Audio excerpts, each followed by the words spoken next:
I received this message, this DM via Instagram, and I'm going to tell you what the message is. And then I'm going to share some key takeaway points that you might actually benefit from, because it's possible that you are experiencing what this particular person is experiencing as well. And of course, I'm going to keep the question anonymous. It says, Assalamu alaikum, Zaahida. I trust that you and yours are all well. I'm looking for some advice for a current situation. My husband and I have been married for 11 years now. For quite some time, I would estimate 5+ years, we have barely communicated. Just things we've needed to talk regarding kids, things that need to be done, etc. We haven't talked about goals or dreams. There's not much casual or playful banter. It's almost as if we've turned into roommates that share children.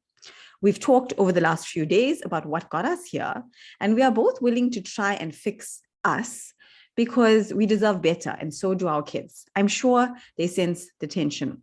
We've also spoken about the possibility of separation if we've drifted so far and cannot seem to reconnect again. If this means we both can be happy, and so our kids also know that everyone's happiness is important, and so we don't raise another generation of kids that need to heal from the trauma of parents just sticking it out because they share kids. Are there any tools you can share to rebuild connection, or activities we can try aside from talking? We're working on that already. Apologies for the long message, but I needed to explain this, and I can't see myself having a face-to-face just yet. Okay. So first of all, the reason that I decided to address this question is because this person who has messaged me, she is not alone. I know from having worked with thousands of clients over the years and students in my academy that this is more common than you would think. And especially because it's a kind of a limbo zone where there's no like massive problems, but at the same time, there is kind of a problem because you're not connecting. There's a lack of intimacy. There's a lack of emotional intimacy. She hasn't mentioned a lack of physical intimacy, but you can kind of guess that that might be an issue as well, because, there's no kind of connection going on. But there's definitely, from what she explains, there's a lack of what we call emotional intimacy. And if you're not sure quite what that is, I'm going to explain that a little bit as well. Now, I must put a disclaimer in. Of course, I can only give generic advice and tips based on what she has shared with me. This is an 11-year relationship. There are so many things going on here. And these are two individuals that have a past, that have a history, that have, different kind of attachment styles, that have so many different backgrounds and different issues. Maybe they're carrying certain baggage. We don't know that from this message. So I do want to put a disclaimer that based on what she has shared with me, and knowing that many people face a similar kind of situation, I'm going to be sharing some generic tips. If you want to be able to solve an issue like this in a way that's going to have more of an individual approach and more customized, then I highly suggest that you join one of my programs, either Relationship Revolution or Boundaries Revolution, because that is a space where I can offer more of that individualized support, where we can find out what's more to this and create a very customized solution for you, or you can seek out someone to work one-on-one with. So just at that disclaimer that I'm going to give kind of generic kind of advice, and I'm going to share some things that I think you might actually find very, very helpful from my experience of working with individuals and couples over the years. So first of all, she's saying that she's noticed over the past 5 or so years, they've barely communicated. Just things we've needed to talk about regarding kids, things that need to be done, etc. So they talk. It's not that they don't talk. And this is the first thing I want you to notice, is that a lot of people confuse communication and talking. So there's different types of communication. So you have the general communication, which is logistics, right? Who's picking up the kids? What's happening? We need to get stuff ready for school, and so on and so forth, which is a very integral part of a relationship and a marriage. You're going to be doing a lot of that, especially when you are raising a family. That's a big part of marriage. What are we, can you pick up groceries for me? What are we eating for supper tonight? Oh, my parents called us over. Those are the kinds of things that couples have to talk about for a lot of the day, right? You're going to be mostly doing that kind of logistical communication. What she's really saying is, we haven't talked about our goals or dreams. There's not much casual or playful banter. So what she's really saying is, the communication that is missing in this relationship is emotional intimacy. Now, what is emotional intimacy? The way that I understand emotional intimacy is that ability to make yourself vulnerable in front of someone, that ability to speak to them about things that you don't speak to everyone else about, to share parts of yourselves, to share your hopes, to share your dreams, to share your fears, to look for emotional support. Hey, I'm having a rough day. Can I vent to you? Hey, I need some advice about this, not just logistical advice, but, I was thinking about trying out this thing. I was thinking about pursuing this path. What do you think? And then, of course, casual, playful banter. That's such an important part of any healthy marriage, right? Even from a Sunnah perspective, it's a really important part. Sharing jokes with each other, playful teasing of one another. And when emotional intimacy is lacking, and again, she hasn't mentioned this in her message. She hasn't mentioned a lack of physical intimacy. That's not something she's put into the message. But very often you will actually find when there's a lack of emotional intimacy, you can almost predict, it's quite common that there's also a lack of physical intimacy. Or if there is physical intimacy, it's not very fulfilling. Because long-term in a partnership, in order for that spark, that chemistry to be kept alive, it needs to happen via emotional intimacy, especially for women, especially for females. The more emotionally fulfilled, your partner is, your wife is, the more likely that the physical intimacy is likely to be more fulfilling and more frequent as well. It's just how it works, right? It's biologically how it works. So like I said, she hasn't mentioned this. So there might be quite a few things going on, but the general sense that I get from this message is two people who feel a lack of fulfillment, who feel a lack of closeness, who feel a lack of intimacy on different levels in their marriage, and don't know where to go from here because they're like, how did we even get here? So she's saying we've talked over the last few days about what got us here. So they're trying to figure it out. And I think that's a really good starting point. So I'm just going to say that's a really good starting point to actually acknowledge and say, hey, you know what?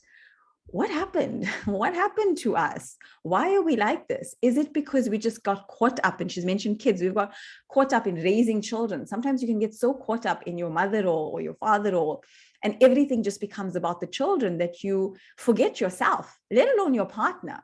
You don't even feel like you anymore. You feel like you've lost yourself as a person and you've just kind of drowned and become enmeshed in motherhood. Now, don't get me wrong. Motherhood is an amazing, amazing role. But at the same time, for a lot of us, especially in those years when our children are, under 5, under 6 years old, it's very easy to kind of just lose yourself in motherhood because your whole day becomes about your children. So that might be an issue, that you just got completely immersed in motherhood, and somewhere along the way, both of you lost some of that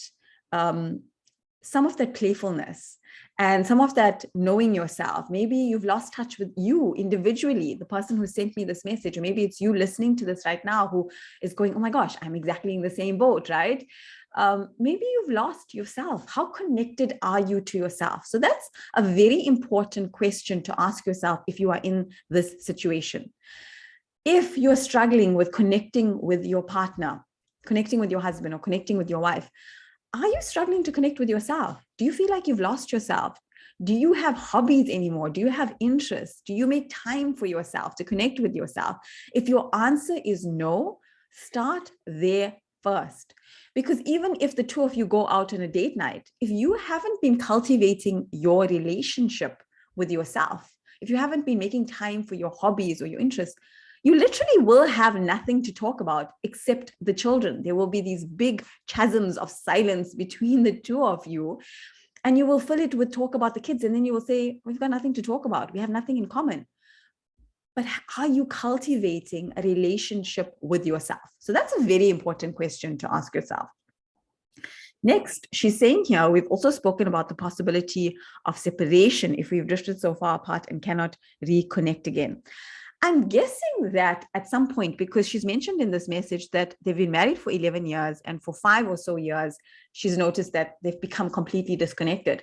So another question to ask yourself is, was there ever a time in my marriage when we did have closeness, when we did feel connected, when there was emotional intimacy, when we used to have playful banter, when we used to feel chemistry with each other? when we used to talk about our hopes and dreams? If your answer is yes, there was a time when you had that, think about, okay, what was different back then? Why did we have that? What was my daily schedule like back then? How much time did I make for my partner back then? Right?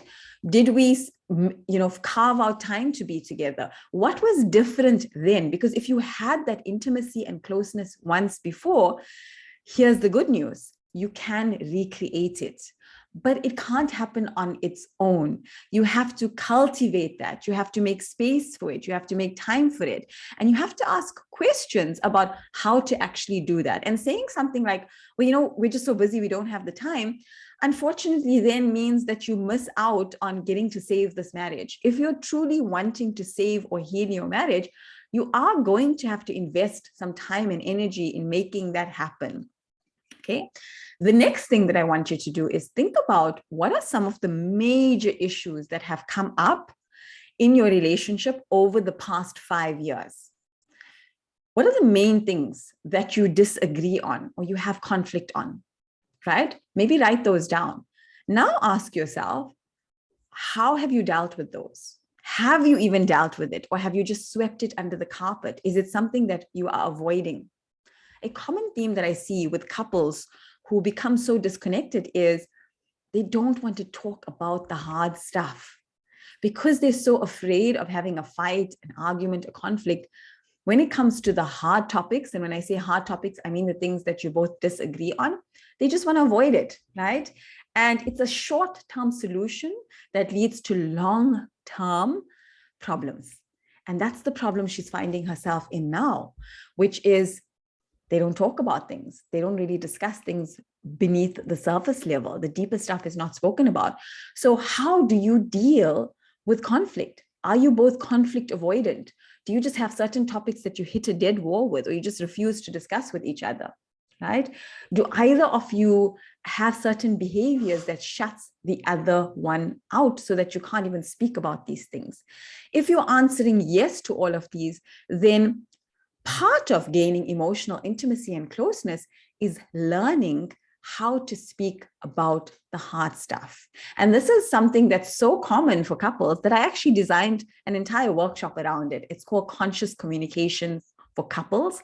And it's specifically about how to talk about the hard stuff, how to deal with conflict in a way that brings you more closeness and more intimacy rather than causing harm to your relationship. Because there are absolutely wrong ways to talk about difficult topics where it actually causes more harm and more disconnection as a couple.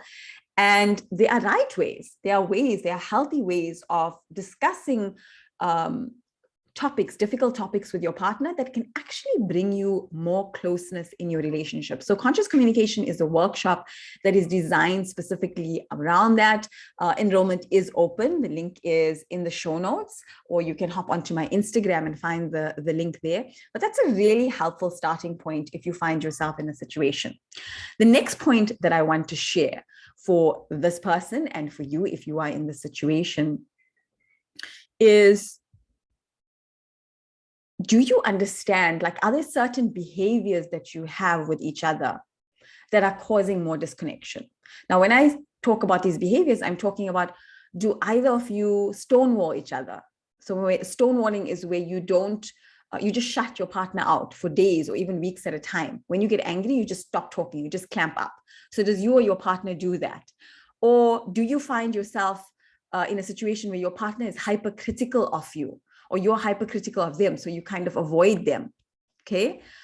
Is there any passive aggressiveness in the relationship? So these are just some of the common unhealthy communication styles that we can have that can cause us to drift apart, because you're just like, that doesn't feel so good. I'm just kind of like going to step away and just do the bare minimum with this person because it's, they're going to stonewall me, or they're going to insult me, or whatever it might be. So this can also cause a lot of disconnection. And I go deep into this in my Conscious Communication workshop. Not only will you understand what some of these unhealthy communication patterns are, but I share with you in that workshop practical tools on exactly how you can overcome these and how you can learn healthier patterns. And that's the good news. If you find that you and your partner have fallen into unhealthy communication patterns that are causing you to be completely disconnected as a couple, this can be changed. It's not set in stone. Like, you can change these things. These are patterns that can be relearned, rewired, and conscious communication is a great starting point with that. Alhamdulillah.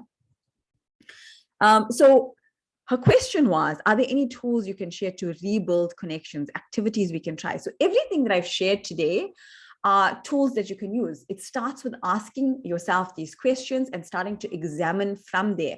And in answering those questions, and I really highly, highly recommend that you take those questions that I offered to you and write them down and write down the answers. And maybe if you and your partner are working together in this, and it sounds like it is, which in and of itself, for me, it already looks like you're at a great starting point. The person who sent me this DM is that you're both invested in trying at least to make this work. You might find, so you can engage your partner and you can both answer these questions, maybe individually, and come together and look at your questions together. Or if your partner doesn't want to work with you on this, still sit down and individually look at it. And you might still find a lot of things that come to the surface that can be helpful in finding you find a way forward. Because even if you decide to go for marital counseling, it's very helpful to come into your sessions already having examined this, because then it will kind of save you time in having to do that there. You already come in more self-aware with more understanding of what the problems are, what the issues are, and having a little bit of an idea of how to move forward from it. And of course, I highly, highly recommend conscious communication, which is going to give you lots of practical tools. Of course, there's a lot of other things that can be applied here, but again, it becomes a case-by-case individual situation. So if some of these resonate with you, go ahead with them. Others may or may not apply depending on your particular situation. Sometimes we can have, certain past issues or past traumas, or we've had some major issues as a couple and conflict, you've had major issues and you just don't know how to move past that. And the emotional intimacy cannot be rebuilt until you move past that. Again, conscious communication can offer you a lot there. So these are some of the tips that I would offer if you are experiencing a lack of intimacy, emotional intimacy in your marriage, disconnection in your marriage, you've drifted apart and you want to find your way back to each other. It is absolutely possible. Many couples have done it. And no matter how long it's been that you've actually drifted apart, you absolutely can build a bridge back to each other. And in my experience, sometimes actually in building that bridge, yes, it's a little bit of hard work. Sometimes you have to dig a little bit deep within yourself. It's not just telling, your partner correcting themselves. Sometimes you have to do a little bit of internal work.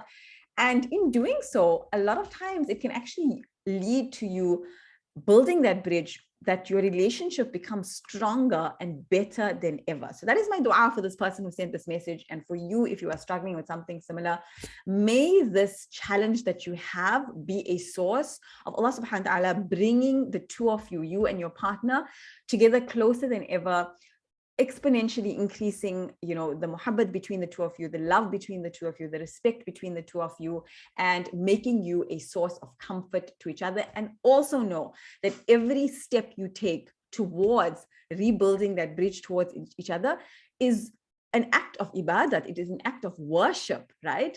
Working on your marriage is an act of worship. So just doing that inner work, as much as it's sometimes a little bit uncomfortable, know that you are being rewarded for it by your creator, regardless of the outcome of whether it works or not. So know that there's a lot that can be done, and there's a lot of ways in which to deal with this, and there is a way forward. So I'm inviting you to check out the link to Conscious Communication. It's a workshop. You can watch it on your own. You can watch it with your partner. There's a workbook with it. There's very, very helpful tools, practical tools in there. And you will definitely, I get a lot of feedback from Conscious Communication, alhamdulillah, where people say it really turned around how they related to their partners, how they communicate, and has opened up deeper emotional intimacy and physical intimacy sometimes between them and their partners. So do check it out. The link is in the description, or you can come over to my Instagram at liveinspiredza, and you will be able to check it out and enroll. Thank you so much for spending this time with me today. I will see you in the next episode.